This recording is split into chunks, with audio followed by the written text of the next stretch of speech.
Dayzon is a cinematographer from Detroit, and I'm also a father and a husband. Okay. So So, what do you see as your purpose on this earth? my purpose is to leave a legacy.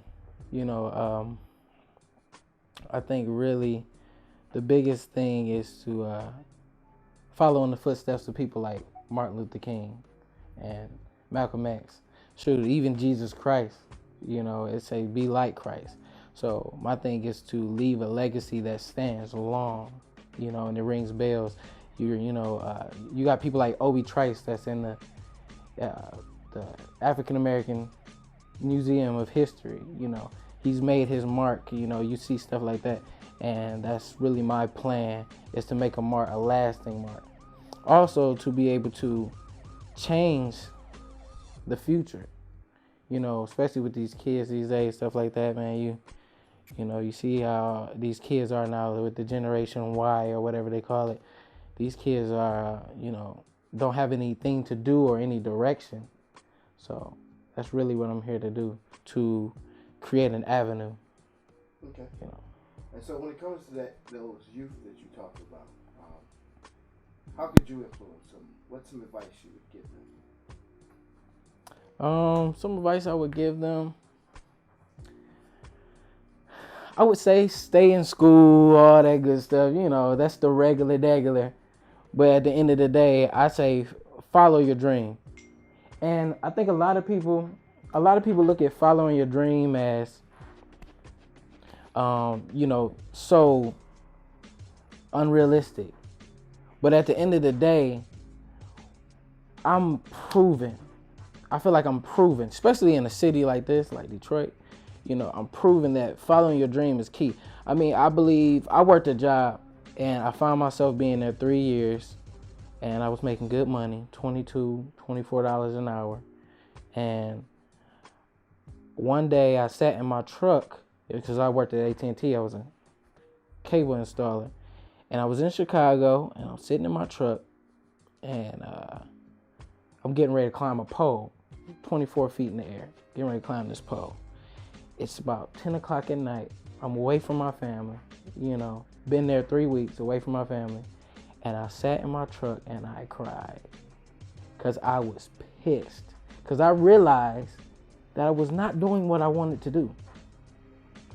And it pissed me off, so that was my reality check moment where I'm like, I have to be here for a purpose. So when I quit, took my last check, bought some equipment, got into music, got into cinematography, and everything else is history. So, as an entrepreneur, how have you balanced that and being a father in a city such as Detroit? It wasn't easy. It was not easy. I mean, quitting a job like that, and then you turn around, and I'm staying with my mother-in-law, and I got a son, and I got a wife, and I'm working hard on my own, trying to build a repertoire, trying to build a name and stuff like that. Yeah, it's not easy.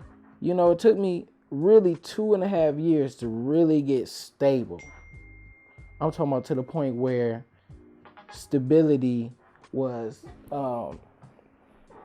to a point where I can own my own things. I mean, sometimes I have dreams that I'm like back at my mother-in-law's house trying to raise my family. It's like, dog, this is not how it's supposed to work, but I say I'm blessed now, to be able to not feel the poverty anymore and still be able to follow my dream. Like I don't think at the end of the day I feel the poverty of our city in my home. And I mean I get at the God every day. So with that and being a father and speaking on all the things that you had to worry about, what's your biggest fear as being a father in the city of Detroit? Being a father in the city of Detroit, that's my biggest fear. I mean, I love my city, but at the end of the day, the opportunities are very scarce. You got people that can go to Atlanta and go to an open mic and see a person like T.I. sitting in the audience and get signed that day. Or you can go to LA and go to an improv and meet some of the biggest actors in the city in an improv, you know. But you go to an improv here, you go to an open mic here, you're not gonna see none of that. You're not even gonna see an A&R in the building because they don't come here for that. They don't come here to search for the talent right in our own small venues, you know, things like that. And that's hard, you know. So being a father here, I want to teach my son to get out of here, you know, reach for something different. Don't get used to being in this environment. I've always told people I'm not from here. I was born here, but I'm not from here. Because at the end of the day, my dreams are bigger than that. I want to go to Paris. I want to go to Asia. I want to go to Australia. I want to do things like that. Some people, I have friends that have never left the city limits, and they're 27, 30 years old. They've never left the city limits. They've never been to Novi. You know, and it's like, wow, really? You've never been out of this city. And it scares me. It's like, wow, my son can be one of these people if I don't teach him how to get out of here. And so with teaching your son the lessons that you do, what in his life do you nurture? If he has a dream that he's already expressed to you. So what are you doing as a father to nurture those aspirations? You know, I sit in this room a lot. I'm in this room a lot.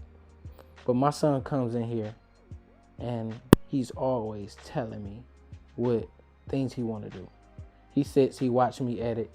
He sits, he watch me. He every time he hears the speakers going, he comes in here and want to listen to music. You know, so I know he's into what I do. I know he's into my craft. He always asks me, "We shooting today?" I'd be like, "No, not today. We ain't got to shoot today, but we editing. You want to edit?" "Oh, yeah, I'll come edit." My thing is, if that's what he wants to do, then I'm with it. At the end of the day, if he want to be a basketball player, I'm with it. You know, anything he want to do, I'm going to back him 100%. And see, and that's the thing, that's what's wrong with us as parents. Like, with my parents. My parents didn't have the ability to do it financially. So I get it.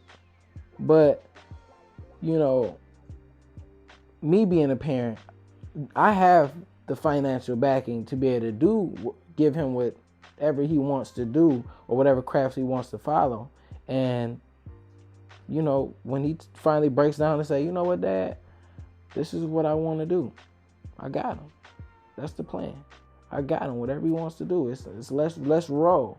You know, so by the time he's 15, 16 years old, if he wants to be a rapper, I mean, it depends on what kind of rapper he want to be, because, you know, I ain't in all that cursing and stuff. But if he wants to be a clean rapper, you better believe he'll make it, and he'll get where he needs to be on his own. He don't need to be signed. He don't need to be anything, because Dad's going to make sure he is in that position. You know, and that's the thing we need to do as fathers. We need to learn to stop worrying about ourselves and learn to put our children in a better position. Because at the end of the day, if you haven't had the opportunity to create the legacy yourself, you can always help your child create a legacy. Not going to say your legacy, because he might not want to do what you want to do, but he'll definitely be able to create a legacy through what he's doing. And so, you said you didn't have the opportunities that you want to set up for your son. But in life, who were your influences that got you to where you are? My grandmother. My grandmother was my influence. You know, when she passed away, she passed away, I think it was 2005. I've been wearing this band on my wrist. I've been wearing this since the day she passed. I haven't taken it off since. And it's a cancer band. It actually says hope, courage, and care and support, because that she died from cancer. But she was always my constant reminder to never let a day go past without doing something. Even if it's just cleaning my office. I always got to remember to not waste one day, because your days can be very short, you know. And when she passed away, I fell on her casket because I felt like I lost my inspiration. But now I tell people that lose family, and I tell people that lose family members now, I tell them, transfer that energy. Stop mourning and learn how to transfer that energy and turn it into, I'm going to make you proud beyond the grave. I'm going to make you proud. And now that I have done that, I find myself to be very successful in what I'm doing.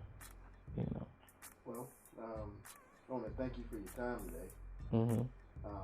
And with you being a cinematographer and a father, and the things you've shared with us today, why don't you tell the audience, the viewing audience, where we can find your work, and where we can see Dayzon from this point? You can find my work on www.rodayzon.com.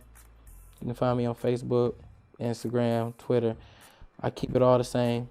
Dayzon, ROEDAYZON.